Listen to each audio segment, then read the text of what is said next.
Hello friends, welcome back to my channel. आज की कहानी है मौत का बदला। सिद्धार्थ, रोहित, दीपक कौन है ये तीनों और कौन मारना चाहता है इन्हें, ये सब तो आगे कहानी में पता चलेगा। कहानी स्टार्ट होने से पहले हमारे चैनल को सब्सक्राइब कर ले और बेल आइकन को प्रेस कर ले ताकि हमारी वीडियो आपके पास सबसे पहले पहुंचे। तो चलिए कहानी स्टार्ट करते हैं। रात के 11 बज गए थे, तभी सिद्धार्थ रोहित से आकर बोलता है, भाई बहुत रात हो गई है, दीपक से बोल घर चलने को। सिद्धार्थ की बात का जवाब देते हुए रोहित बोलता है, अरे क्या जरूरत है भाई, आज घर जाने की, आज ऋषि के घर में ही रुक जाते हैं। ऋषि इन तीनों का दोस्त था और आज ऋषि का बर्थडे था, इसलिए तीनों ऋषि के घर आए हुए थे। सिद्धार्थ रोहित को समझाते हुए बोलता है, भाई तुझे पता नहीं क्या कल एग्जाम है।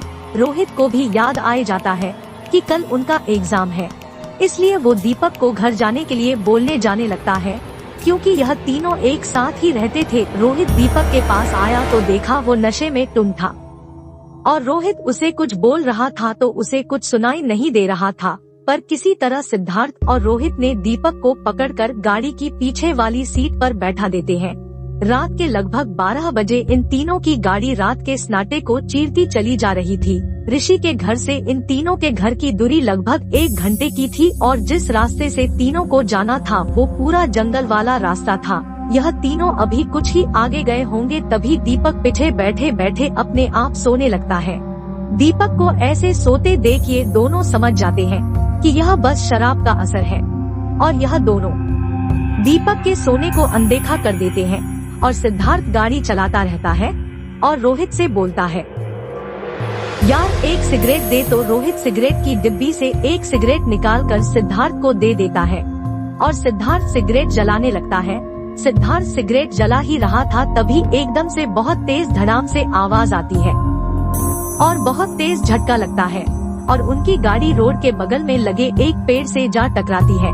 और तभी रोहित गुस्सा करते हुए सिद्धार्थ से बोलता है, और बन जा हीरो, गाड़ी रुक कर सिगरेट पी लेता, पर नहीं, हमें तो हीरोपंती करनी है ना। रोहित की बात सुनकर सिद्धार्थ बोलता है, भाई हो गई गलती और इन फालतू बातों में समय मत बर्बाद कर और गाड़ी को धक्का मार कर सड़क पर लाने में मदद कर। इतना बोलकर दोनों गाड़ी से बाहर निकलते हैं और गाड़ी को पीछे की ओर धक्का लगाने लगते हैं।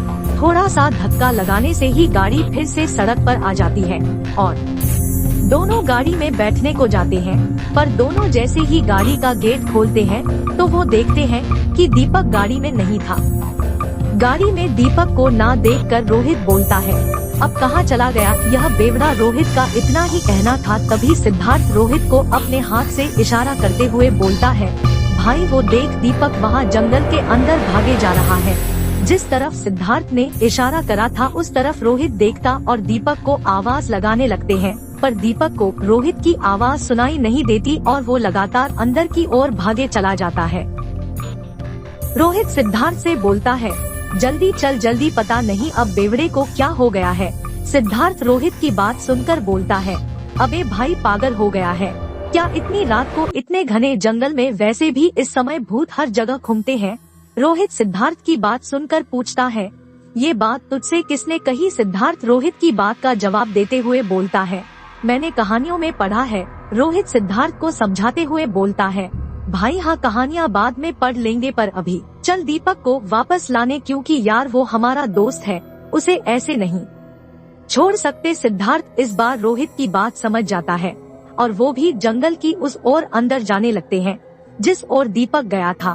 दोनों अब जंगल के काफी अंदर आ गए थे, पर उन दोनों को दीपक कहीं नजर नहीं आ रहा था, इसलिए दोनों दीपक को आवाज देने लगते हैं, दीपक दीपक दीपक, पर दीपक का कुछ जवाब नहीं आता।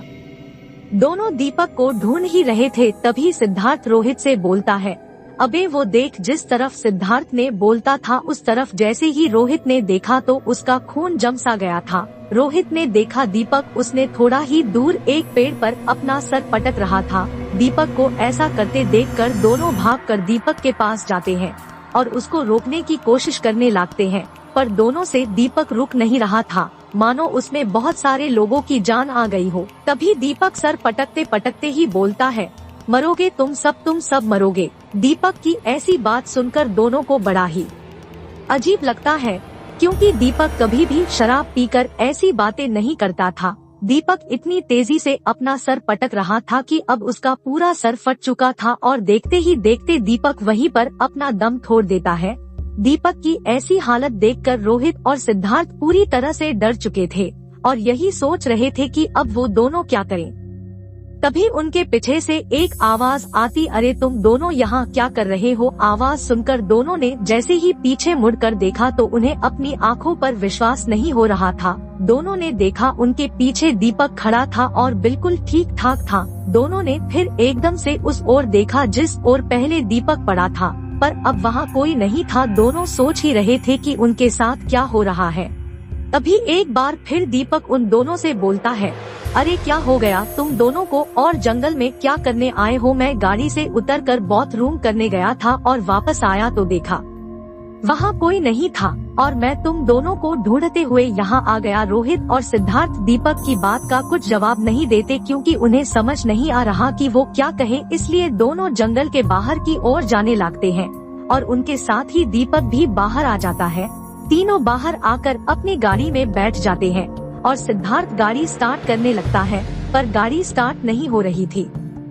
इसलिए सिद्धार्थ रोहित और दीपक को गाड़ी को धक्का लगाने को बोलता है। उसके बाद दीपक और रोहित गाड़ी में धक्का लगाने लगते हैं। दोनों थोड़ा सा ही धक्का कर रुक जाते हैं। उनके रुकते ही सिद्धार्थ उनको फिर से धक्का लगाने के लिए बोलने के लिए जैसे ही गाड़ी से नीचे उतरकर गाड़ी के पीछे गया तो उसने देखा वो दोनों वहाँ नहीं थे। पहले सिद्धार्थ इधर इधर देखता है, फिर दोनों को आवाज देने लगता है, पर उन दोनों का कोई जवाब नहीं आता। सिद्धार्थ अब समझ नहीं पा रहा कि वे क्या करे। दीपक वाले हादसे के बाद से सिद्धार्थ पहले से ही काफी डरा हुआ था और उन दोनों का ऐसे गायब होना सिद्धार्थ को और डरा रहा था। ना ही उस रास्ते पर कोई गाड़ी आ रही थी कि वो किसी से मदद मांग सके। सिद्धार्थ यही सब सोच ही रहा था, तभी सिद्धार्थ को किसी ने आवाज लगाई। सिद्धार्थ जिस ओर से आवाज आई थी उस ओर जैसे ही सिद्धार्थ ने मुड़कर देखा तो उसका खून जम सा गया और हाथ पैर डर से कांपने लगे। उसने देखा उसके सामने विकास खड़ा था और उसके दोनों हाथों में रोहित और दीपक के कटे हुए सर थे और वो अब सिद्धार्थ की ओर बढ़ रहा था। विकास को अपनी ओर बढ़ते देख सिद्धार्थ उसे डरते हुए बोलता है, तुम तो मार गए थे ना। विकास उसकी बात का जवाब देते हुए अपनी बड़ी ही भयानक आवाज में बोलता है, मैं उस समय मरा था पर अब तू मरेगा। मैंने पहले तो तेरे दोस्तों को मारा और अब तेरी बारी। इतना बोलकर वो सिद्धार्थ की ओर बढ़ने लगता है।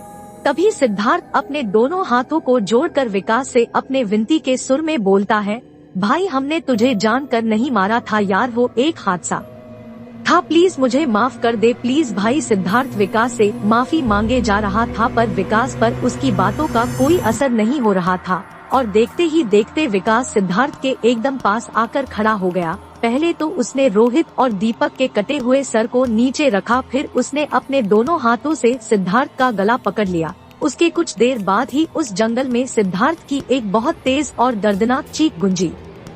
1 महीने पहले की ही बात है। सिद्धार्थ, रोहित, दीपक और विकास एक साथ ही रहते थे पर उनका किसी बात पर झगड़ा हो गया। सिद्धार्थ, रोहित और दीपक एक ही गांव के थे, इसलिए यह तीनों एक साथ हो गए और विकास अकेले पड़ गया। यह तीनों विकास को मारना तो नहीं चाहते थे पर झगड़े में गलती से इन्होंने विकास को धक्का दिया और विकास एक तेज चाकू पर जा गिरा और विकास उसी समय मर गया। तब इन तीनों ने पुलिस से बचने के लिए विकास को इसी जंगल में फेंक कर चले गए थे। इसीलिए विकास इन तीनों को मरना चाहता था और आज जाकर यह तीनों विकास को मिले और उसका बदला पूरा हुआ। यहीं पर यह कहानी समाप्त होती है। कहानी अच्छी लगी हो तो वीडियो को एक लाइक करे, कमेंट करे और अपने दोस्तों के साथ भी शेयर करे। मिलते हैं नेक्स्ट वीडियो में, तब तक के लिए बाय बाय फ्रेंड्स।